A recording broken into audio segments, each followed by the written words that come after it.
MotoGP launches its way into the Chang International Circuit. It's qualifying for the first race of the 2025 season. Let's head down to TNT Sports and join Susie Perry. Hello and a very warm welcome back to Thailand. Sylvan and I standing in the pit lane here, just ahead of the qualifying sessions. What did you make of that last session? The boys there trying to pick the front row, top 5 Ducatis as they prep for the fight for pole position. What do you think?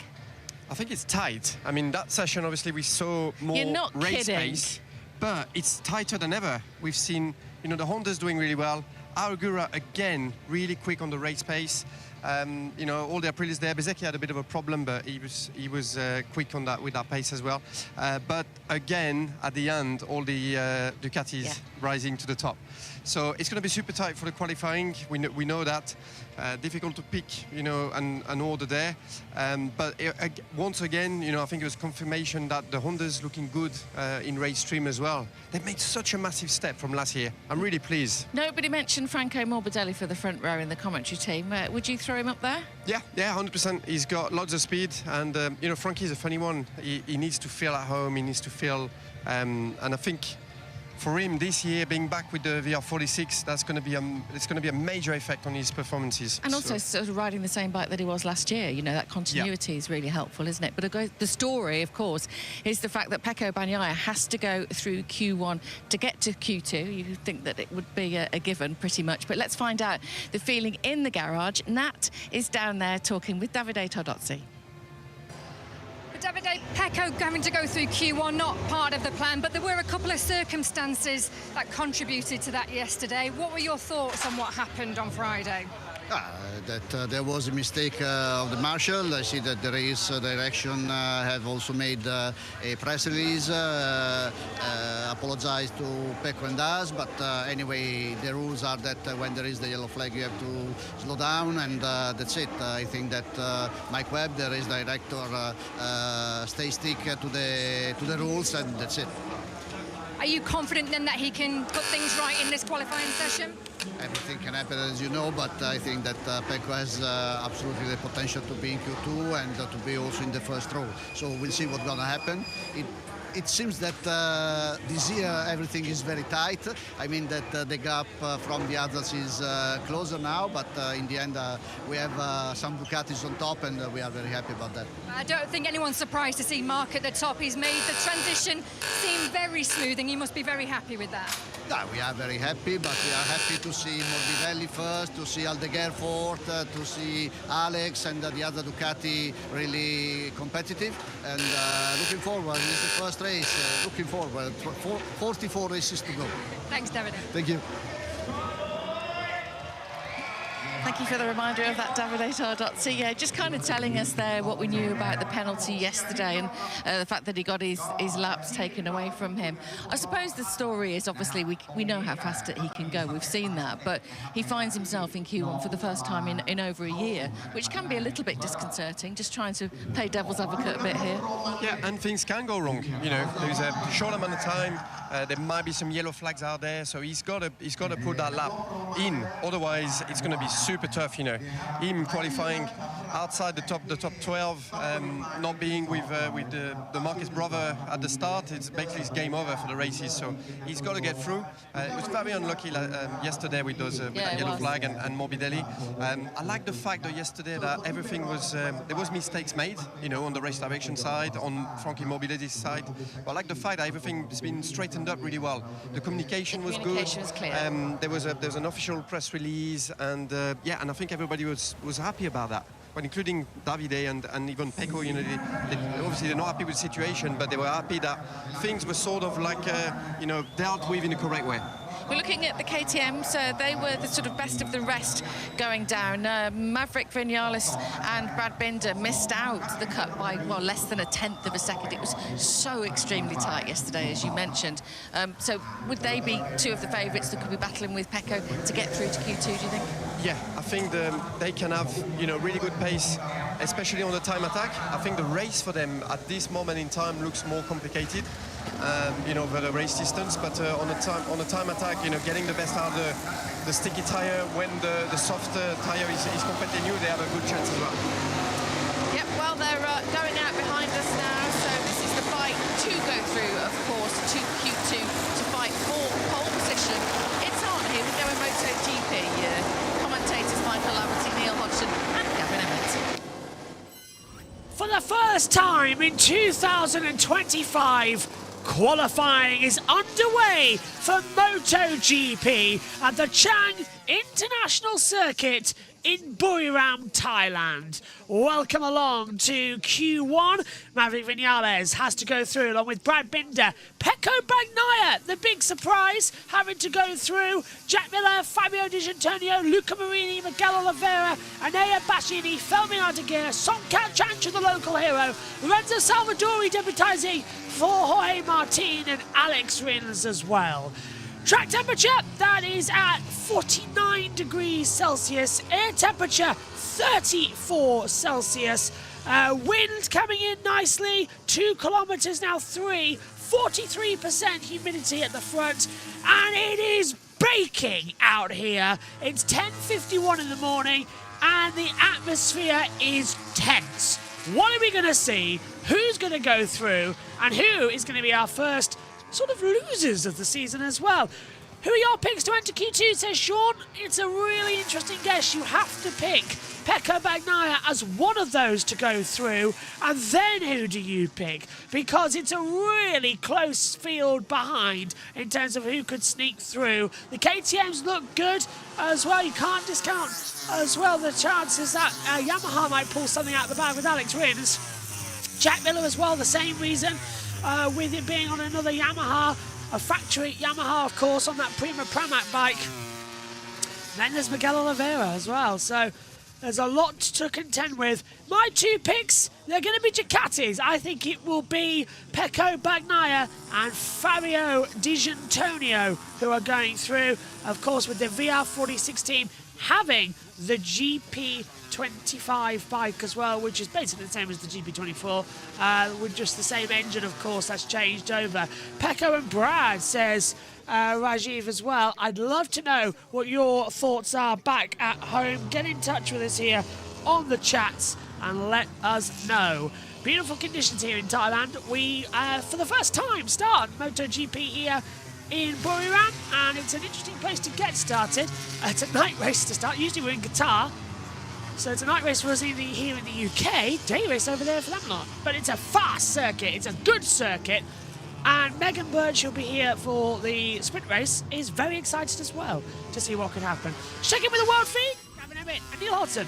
Need to do here is park it after doing one fast lap. What do you reckon, Neil? Because otherwise he'll be a tyre down on everybody else if that soft tyre's a goer for later on in the sprint, which it looks like it will be. And again, he puts in a 129.4. But do you understand what I'm saying? He's got the all-time lap record of 128.7. If he can get somewhere near that. Good time there then from Bagnaia. Last year's pole time here was set by him with a 128.7. That was the pole lap last year. The all-time lap record here as well is still that from Pecco Bagnaia. So 128.7 is where we've got to be. This is Q1 of a very interesting weekend so far, which is going to be keeping up to date with everything. By the way, our systems are still booting back up. That's why it's not yet. The hotkeys are wrong, so I'm having to manually input where we're going because I just pressed 7 and it took us to 2. Which is the race screen with the race control messages for other series.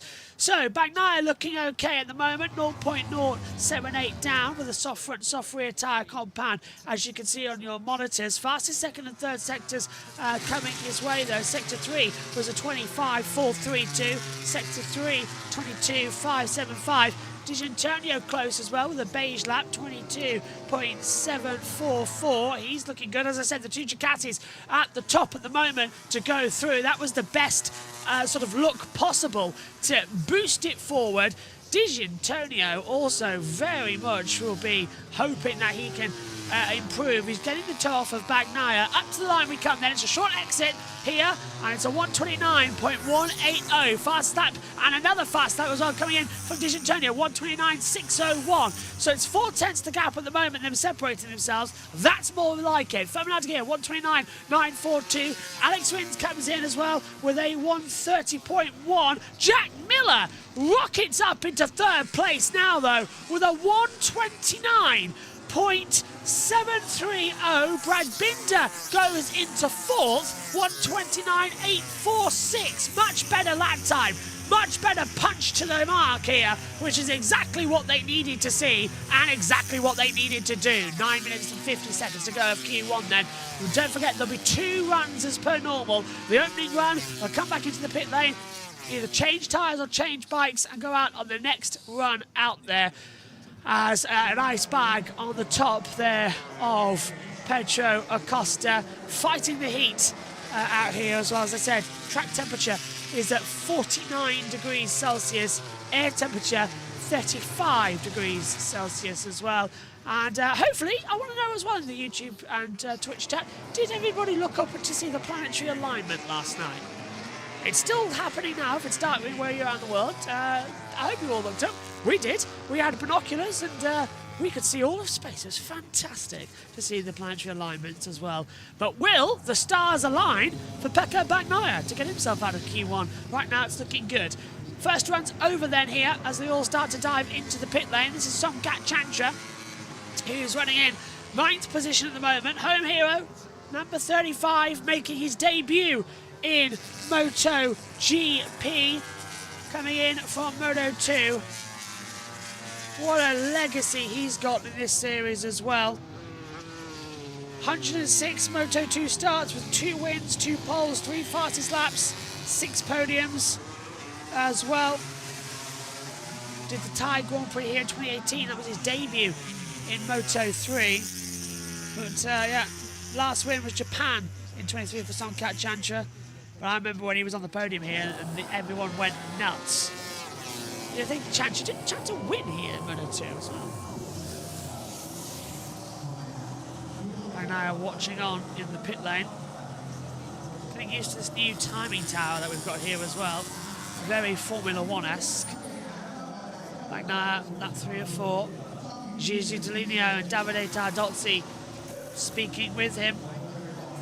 No worries on Marc Marquez. He's predicted to get pole position and take the race win. Chantra's pushing.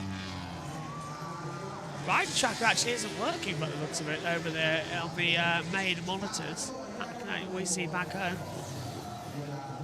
New rear tyre going in for the 49 of Fabio D'Antonio.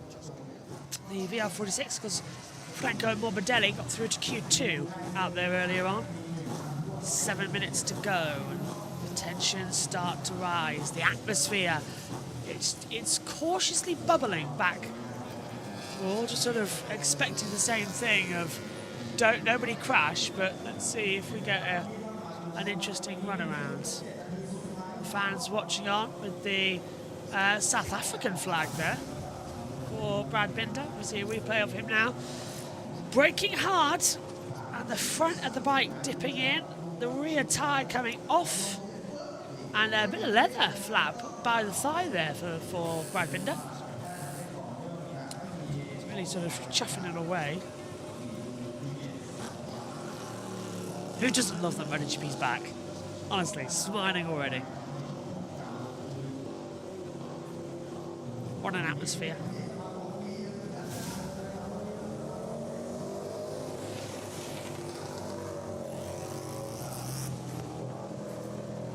Chantra getting some last minute information before he'll head back out. All Ferdinand Aguirre is out there on the circuit right now. He's just leaving, you can hear it in the background. So is Miguel Oliveira. So is Lorenzo Salvadori. They're heading back out now. 5 minutes 50. Who needs to go out again? Bagnaia, 1:29.180. D'Antonio in second. Miller third. Binder fourth. Aguirre fifth. Marini sixth. Rins seventh.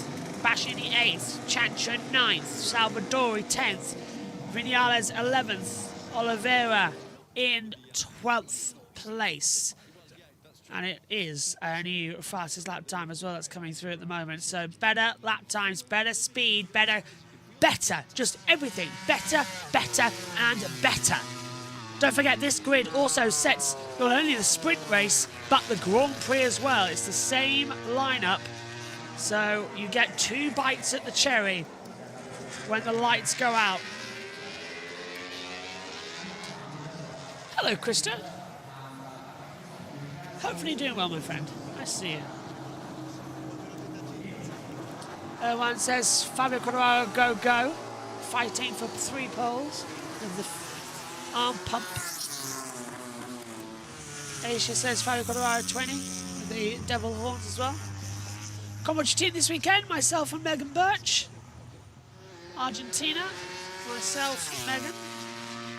We've got Lizzie Whitmore joining us this season as well in the comms box. It's going to be a lot of fun. Same, yeah, it's going to be so much fun again this year in MotoGP. Quite a lot of guests joining us actually throughout the season. Obviously the Pattersons will be around, Simon and Maddie. Catch up with them at Donington, I think, live as well. That's going to be a lot of fun. Ferdinand de Geer is 44 as well. 3/10 down now in that middle set. He's on an old front soft tyre and a brand new soft rear. So there is a difference there between them. As they slowly rein in. Quite a lot of action coming your way today though on JB Motorsports. We've got MotoGP, the qualifying you're watching now, plus the sprint. 2 NASCAR practice sessions. Practice 2 for IndyCar, qualifying for IndyCar, qualifying for NASCAR and the Xfinity Series race. It's a big day. And tomorrow, all the action again. Moto 2, Moto 3 live on JB Motorsports 2. The main Grand Prix live here on the main channel. Hazard de Geer is 3rd fastest, 1:29.657. Marc Marquez looking strong. He'll be out in Q2 in about 10 minutes' time. Now, pit lane here is a 1:29. Bagnaia is yet to go out on the track. He's got time. I'd say he leaves the pit lane with 2 minutes to go, personally. So he's got 40 seconds before he has to get off his chair and head in onto the circuit. Tension that needs to sort of rise up and have that little bubbling feeling to get through the lake. Vinales improves up to 4th, 1:29.701. Bashini's gone 8th on a 1:30.047. So there's a few times that have come through as the fans watch for Maverick Vinales, their rider hero, watching on here in Buriram. They're building up the tension gradually here. They're just teasing us. They're dropping it in, going like that, teasing us about what we're going to see here. Ferdinand de Geer over the line, stays in 3rd. That's 13th on the grid, remember, for the race later. Top 2 progress up. Don't think he was too happy with the way that's gone. They will try and adjust it. Look at Miguel Oliveira, shot up into 2nd position. 1:29.587, 14 thousandths of a second fast. Benjamin Marini, Miller. Wow, a flurry of times. Marini down into 4th place, but look at that. Oliveira thought he was safe. 2nd to 5th in a matter of seconds. Jack Miller on the Prima Pramac Yamaha rockets up to 2nd place. He's still though 0.191 back to Bagnaia, basically 0.2 of a second down. As we enter the final minute, Bagnaia stayed in the pit lane. It was a one and done situation, but we've got Oliveira faster, we've got Miller faster. Oh boy! If they both go faster, They could both kick out Pecco Bagnaia. And Oliveira's off the track, so that's that one done. Oliveira's gone wide on the second Prima Pramac, so he's not going to have a shot there, unfortunately. Miller, however, dialed in. I think he's behind Luca Marini, the Honda HRC Castrol red livery. Are we going to see this? Jack attack going through. Pecco drinking tea in the pits watching this. 10 seconds left. There's nothing he can do left. 2 tenths down for Marini. 3 tenths now. Oh, and Miller's down by 39 thousandths of a second. But D'Antonio, fastest sector 1. Ferdinand de Geer, fastest sector 1. It's not over yet. This could be a big miscalculation from Ducati. Checkered flag is out. Over the line we go. Binder stays third. Marini stays fourth. Miller improves. 129.186. He is 6 thousandths off of Bagnaia's time. Stunning lap by Miller. He taps the Prima Pramac Yamaha and does a wheelie. He's happy with that. But look at Fabio D'Antonio. He's a 10th down at the moment. Same to Ferdinand de Geer, but they're getting back the sectors. If they have a good last one, they could punch up towards the line. It's not over yet. We know how strong the Ducatis are at this circuit, especially in the last sector, where it's point and squirt. It's the best thing for Ducati. Into the last corner. Open up the throttle. Up to the line. Digi stays third. 129.237.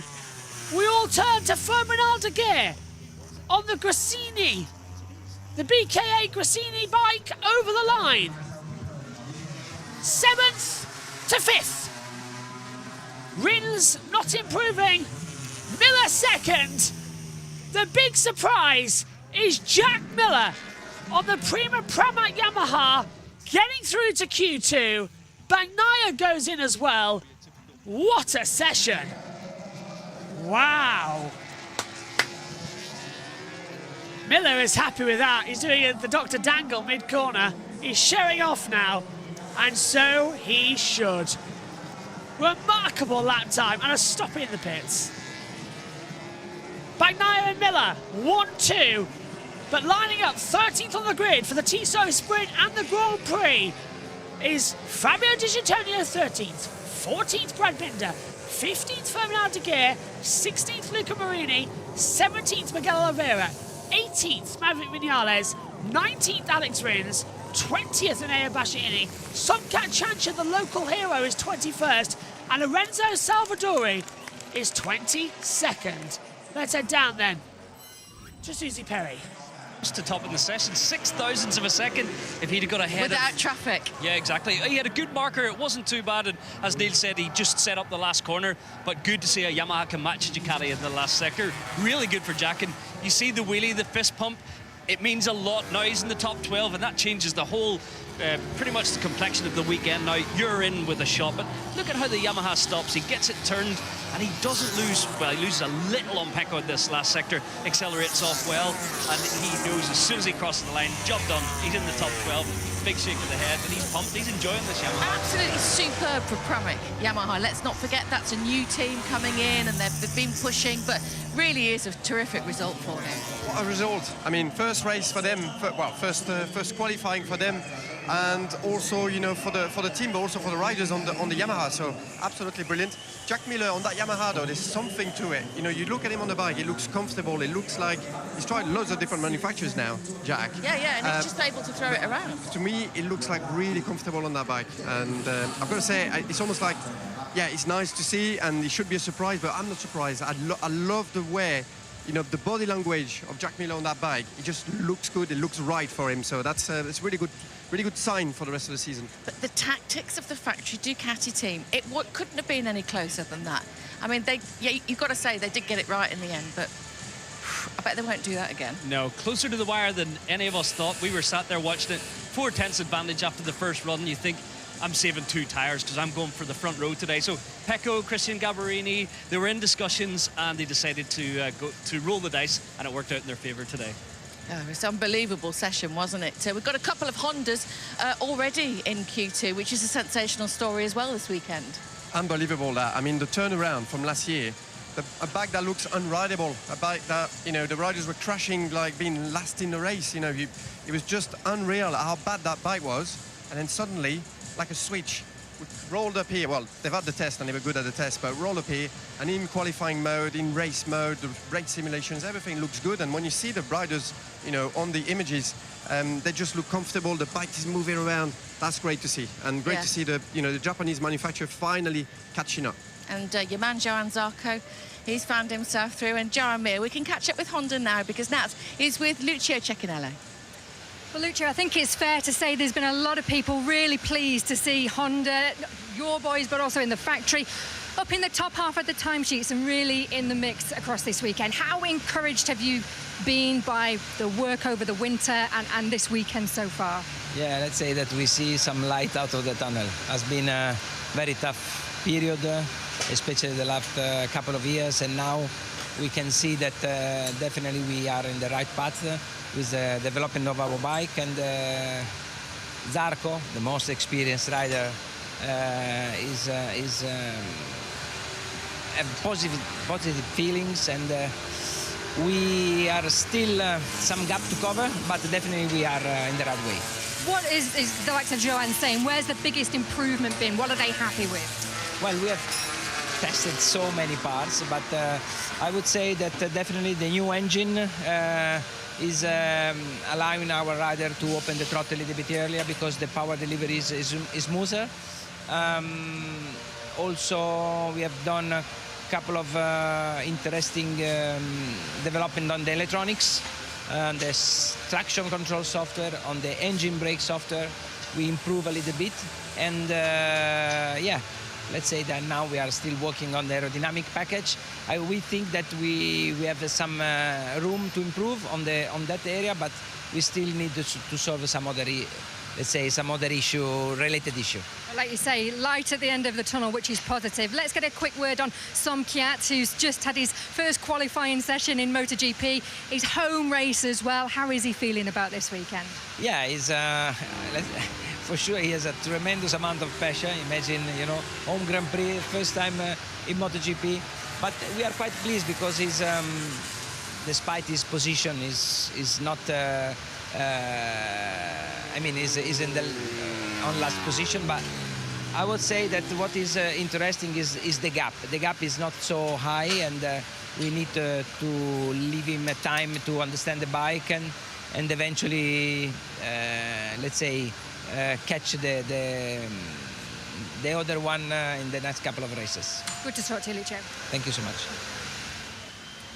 Thanks, Nat. Yeah, great character, isn't he, Som Kjær? What did you make of the technical advancements that Honda have made that Lucio was talking about there, Michael? Yeah, good to hear from Lucio, from the horse's mouth. Me and Sylvain speculated yesterday that the engine character will have changed. Just watching them touch the throttle, they've got a confidence.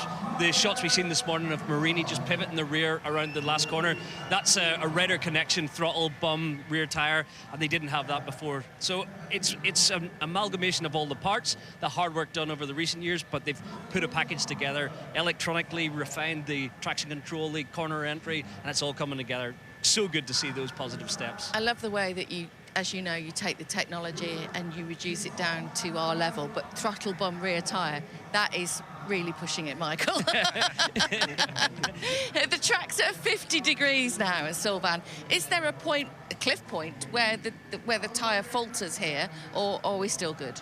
Well, they're not going to falter, but we're definitely losing performance. You know, the more it hits up, basically, the more performance you lose. And yeah, we thought we were going to see, even in Q1, we thought we were going to see 28, and in the end we didn't. So the track is not as fast as it is in the morning, in full-time attack anyway. And yeah, it's about trying to use that, you know, that grip that is lesser than normal. You have to try to ride the bike to the maximum, but without sort of overriding it. Get that traction, don't initiate that spin, even with the new tire. So you've got to be clever, and you know, we know that the Ducati in those conditions is very strong, and they're going to be very, very difficult to beat. Exactly, I was going to say to Michael there. Let's talk about the session ahead then. We know they had a freight train here last year on a hot lap. Are we still looking at the same? Do you expect a a front two-row lockout? Yeah, at least the front row will be all Ducatis. I expect someone, maybe like a Bezzecchi, he's capable of a one-lap time attack that could maybe spring a surprise, but that'll be second row. I do think you've got the pick of the two factory Ducatis. I think they'll be on the front row. Yeah. And then you look at Morbidelli, but Alex Marquez on form this weekend. So yeah, Ducatis are still driving the lap times here this weekend. It couldn't be a complete lockout anyway, because obviously Digi didn't make it through. But in terms of that one then, Pecco Bagnaia, how important is pole position between him and Mark, or is it just about the front row? Be honest. No, it's about mental, it's about mentally as well, being ahead of the other guy. And those guys, I mean, this is the rivalry of this year, Pecco versus Marc Marquez. So they want to be in front of the teammate, obviously. I think we could see a surprise as well by Morbidelli. He's been quick on the time attack. He's been really comfortable with his Ducati. Like I said, it's his second year on the same bike as well. He's building on that. So yeah, maybe a bit of a surprise from Morbidelli. The clock is ticking away. Then let's go over to Neil and Gav. It's all about pole position, isn't it? It's all about you. That's what we've got right now. 15 minutes of Q2 then. Well, let's get through who's in. Johan Zarco, Fabio Quartararo, Franco Morbidelli, Ralph Fernandez, Johan Mir, Pedro Acosta, Jack Miller, Pecco Bagnaia, Marco Bezzecchi, Alex Marquez, Ayagura, Marc Marquez. That's your running order here. What are we going to see?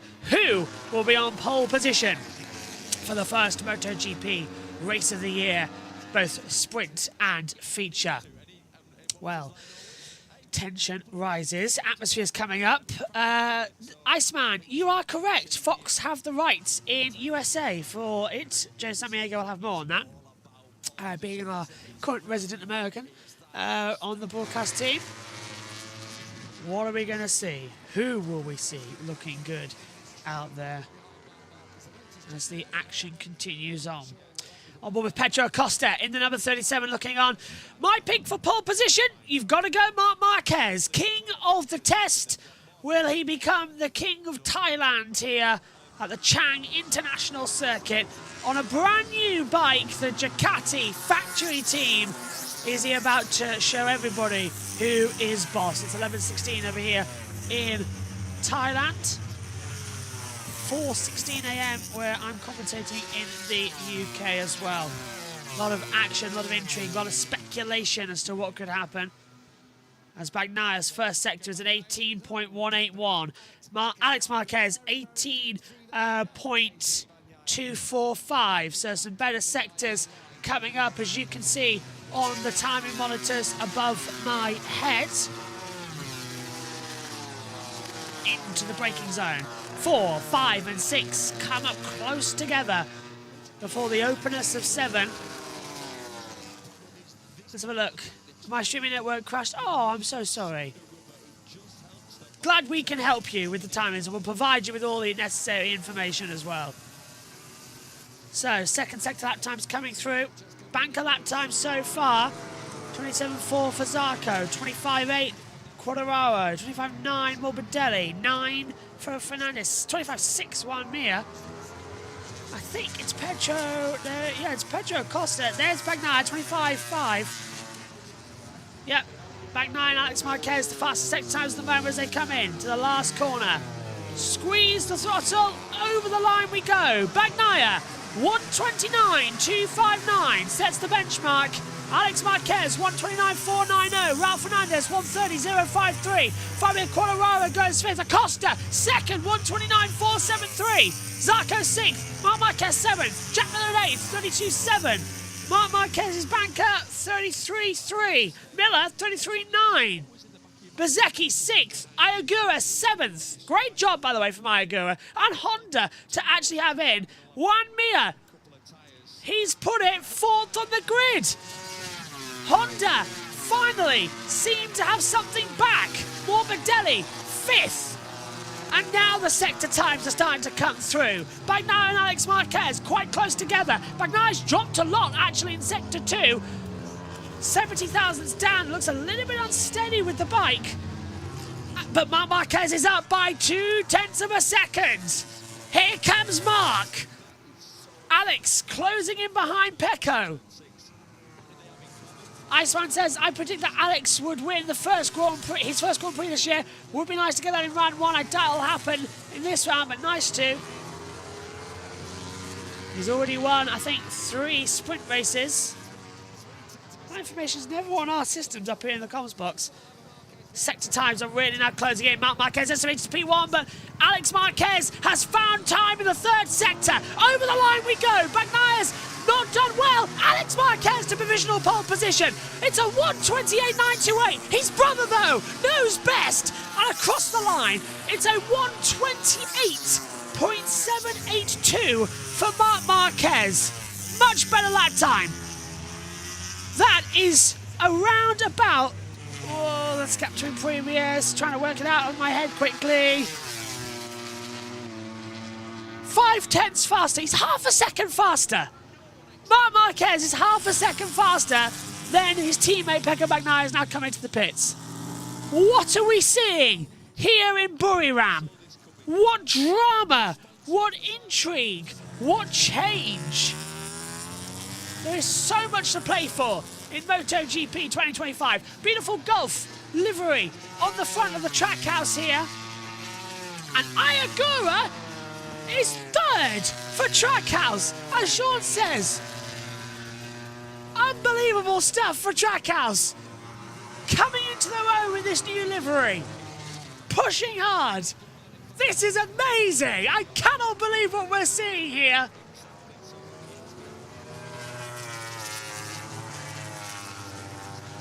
Nine to go. Riders coming into pit lane. Quartararo is 11th at the moment. Over the line, improves only to 9th. 1:29.522. Down on time. Let's do a quick 1 to 11 then, as Jack Miller's put him in 12th place. Let's do a quick run through the order then as the riders coming into the pit lane. Marc Marquez, fastest after the first runs, a 1:28.782. Alex Marquez 2nd, 1:28.928. Ayagura 3rd, 1:29.134. Pecco Bagnaia is in 4th, 1:29.259. Franco Morbidelli's 5th, 1:29.271. 6th, Marco Bezzecchi, 1:29.381. Pedro Costa 7th, 1:29.385. Ralph Fernandez 8th, 1:29.475. Fabio Quartararo 9th, 1:29.522. Juan Mir in 10th, 1:29.563. Jan Zarco 11th, 1:29.609. Jack Miller 12th, 1:33.905. Out on the circuit together comes Pecco Bagnaia and Jack Miller. They're going out of sequence then and try and get something through. There's Mark sitting in the garage. Not crashing, as YouTube chat might want him to. He's still on and pole position at the moment. This is unbelievable stuff. Let's check in with TNT. I think pole's going to be a 28.5. It's going to need a couple of attempts. But like I mentioned earlier, it's difficult round here. There is only 11 corners. It says 12, like I say, but one of them's a flat-out king. So there's only 11 corners. It's hot, it's greasy, it's easy to override. That lap's quicker than he went in testing, where he did a 1:28.8. The all-time lap record is a 1:28.7 from Pecco Bagnaia back here in October. However, very different conditions here to then. It was hot then, but this is even hotter still, isn't it? But it was more humid. Yeah, I'm not quite sure what that means. It's hard to work it out. The ambient temperature 4 months ago was about 28-29, where today now it's 35-36. But it's obviously it's much drier heat, isn't it now? All I want to say is that you can't compare track conditions, can you, one time to another? That's why in testing, it's hard to, you compare testing times to race times, and it's just different times of the year, different... Gavin says that, and I fully agree with him, but you've got to take these times as we're really having a better run, because it's what testing showed us is still the same. Marc Marquez fastest, Alex Marquez fastest. The only surprise is coming from Ayagura. And that of the Yamahas, to be fair, as well. Miller has matched Marc Marquez's time in the first sector to the nearest 1,000th of a second. It's 0.000. Wow. tension. This is fun. Bagnaia 2 tenths down at the moment on this lap time. Miller is getting a toe off that Ducati and he's loving every second of it. But now he's a 10th down in Sector 2. So he has lost some speed there, unfortunately. Thought it might come up into working for his way. It has not. A little bit of a twitch there for Mark, but they're closing in together. The tension for pole position. 5.5 minutes left to play in Q2 for the Thailand Grand Prix at the start of the season. 3 tenths down now for Miller. Old front soft. Soft tyre for Miller's done 5 laps. Rear tyre's done 2. Not going to be that good enough. Bagnaia improves to third. 1:28.955. Miller fourth. 1:29.090. It's still not good enough. Let's hope that was a build lap as Marc Marquez comes out onto the circuit. Tension now palpable as Marc into turn 1. Trail breaks in, nice on the angle, picks up the throttle. You can see the Ducati working its magic like a fish swimming its way through the ocean. The bike doing absolutely perfectly, and Marc taming the beast as he comes into turn 3. A double late apex, sort of goes straight on, pick it up mid-corner and huck it up through 3. Into 4, 5 and 6, triple to the left. And he's up by 43 thousandths in the first sector. 58-degree lean angle as well. Back on the throttle. Turn 7 is your first time you turn right in around about 15 seconds as well. It's a big lift. Now you switch over for turn 7 to the left. Gently pull back on the throttle. And Marc out by 36 thousandths. Oh, he's off the track. Marc's gone wide. Marc gone wide over the curb, and that's going to invalidate his lap time. So a small error for Marc Marquez as we cut away. Bagnaia stays third. But Marc still got pole by 1.5 tenths to his brother. Are we in for the Marquez dynasty? Let's have a look at what's happening here for Marc then. Down into turn 8. This is where he crashed, of course, in the Grand Prix 7 months ago. 4 months ago? No, 6 months ago.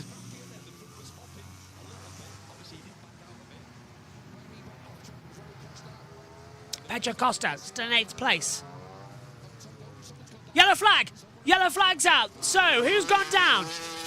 Yellow flag is out. It's flashed up on our monitors. It's come up with a yellow flag graphic on race control. Who's crashed?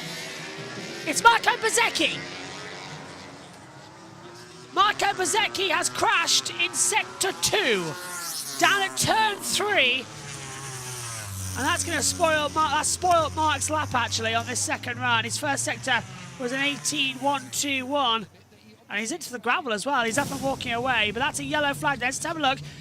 So he's braking downhill, and as soon as he comes in that late apex I was talking about, you have to brake so deep into turn 3. The rear was stepping out, and as soon as he's gone to the lean angle, the bike has just dropped from underneath him. It's so simple to do on the Aprilia.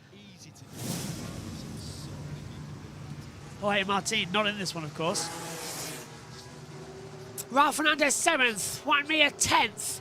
They're doing their best lap times. I think they were far enough ahead. Yellow flag has come in now, by the way. We are back to green.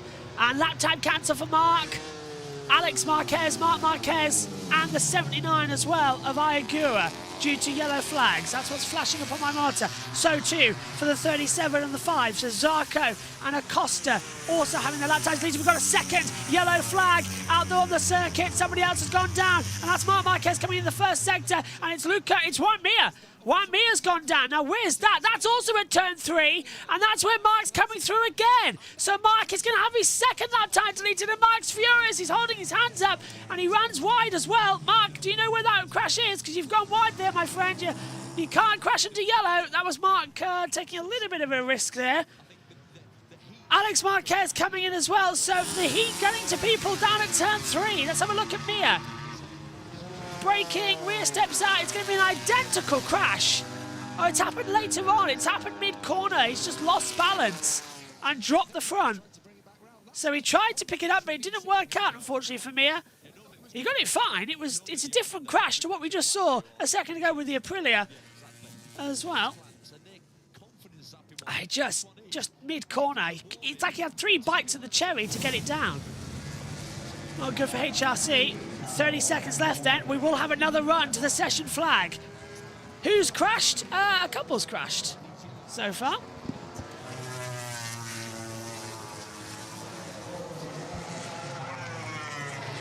'79, '73, '93, lap time cancelled. So Mark and the 37 and the 5 all having their lap times deleted by the stewards. 10 seconds left then. This is your final shootout in Buriram. Acosta's gone 9th. Checkered flag is out. Has Marc Marquez taken pole position in his first race for the factory Ducati team? If he has done, it'll be pole position. Number 67 in MotoGP. He's 95th overall. And he's up in that first sector still by 54 thousandths of a second. Marc Marquez does not stop. Checkered flags out. He is finding every limit. Fabulous stuff. He's got Alex towing him. Morbidelli 6th. Quartararo in 10th. Mir 11th. They've taken the flag. Bagnaia stays 3rd. Bagnaia stays 3rd. He will not improve. Miller's in the pit lane. He starts middle of the 2nd row. Fabulous stuff for Prima Pramac Yamaha on their debut. Qualified the main team with the same bike. Stunning performance from them. Marks a 10th down in the 3rd sector, but nobody else can beat him. Everybody else is having slow lap times. It will be pole position, number 67 in MotoGP for Marc Marquez. Into the last corner to show off and take the flag. Marc Marquez returns, and it's pole in Thailand. Sensational. Absolutely sensational. And it's not only Mark, it's Alex as well. A 1-2 for the Marquez brothers here in sensational Thailand. Bagnaia completes the Ducati front row. Yamaha in 4th with Jack Miller. Ayagura takes 5th. Franco Morbidelli 6th. Pedro Acosta 7th. Raul Fernandez 8th. Marco Bezzecchi 9th. Fabio Quartararo in 10th. Juan Mir 11th. And Johan Zarco takes 12th. Fabulous lap time. Fabulous. That's all you can say. The Spanish Terminator has arrived, says Sean. Fahan says Mark is very fast. Aisha says Jack Miller with the love eyes, ice cold sunglasses. Mark made statement, says Julian as well. Jean says Marc Marquez from track record. Tyler, pleasure, and thank you for the compliment, my friend. Amazing. Now, who's ready for our first race of the year? The Tissot Sprint coming up in 3 hours' time. We'll be live here on JB Motorsports for all of the action. Tony says, I guess Jack likes an incline 4. What a lap. Spanish 1-2, Ducati 1-2-3. They are delighted with themselves down there, Ducati. Marc Marquez showing everybody, I never left. I'm still #1. We are about to witness a comeback that we can't even call a comeback. He's got a bike underneath him that works. It's fit him like a glove. I said last year in commentary that as soon as Marc Marquez gets on the factory bike, he will show everybody who's boss and show Bagnaia that the last 3 years, in many respects, it's been a bit of a lucky championship. Bagnaia, for the first time, I will say, he has got a challenge on his hand. He had it last year with Jorge Martin, but both of them crashed so often, it was a case of who didn't want to win the title. Now, can Mark, refocused, a lot of energy, a lot of passion, can Marc Marquez show us all that he is still number one? Well, thank you very much for everybody joining us. 15,000 of you have watched this qualifying stream. That's a high honour indeed. Join us again in 3 hours and 15 minutes. That's when we're on air next here on the main channel of JB Motorsports on YouTube and Twitch. You can, the link is available. We will redirect you as well after this stream to the Tissot Sprint stream so that you know where to go for later and you don't miss anything at all. What a absolutely fantastic session. What an absolutely unpredictable race we've got coming up.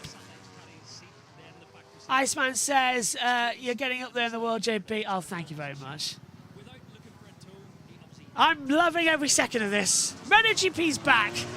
Mark on top. Pole again.